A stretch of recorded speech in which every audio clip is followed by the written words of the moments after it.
Planning a summer trip? Worried about the cost of airfare? Let me show you how to use Google Flights to figure out the cheapest times to fly. We're here on google.com/flights. Google will show you some deals to various locations based on your selections for the options at the top of the page.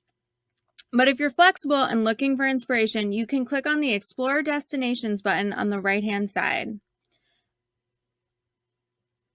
This will take you to a page where you can enter some metrics, such as round trip or one way, how many people, what type of seat, and dates, including specific or flexible times.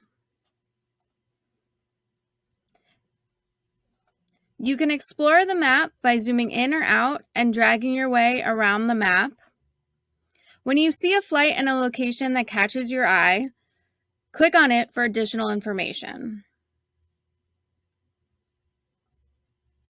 If we head back to the main landing page, you can also search for specific locations and dates if you know when and where you want to go. Once you click search, you can also add additional metrics like the number of stops, what airlines to include, the number of bags included, and more. You can turn on price tracking by email by toggling the buttons on the left-hand side. Finally, if you have some wiggle room with your dates, you can take a look at the date graph or the price graph on the right-hand side to see the fluctuations in price on a given day of the week. Happy travels!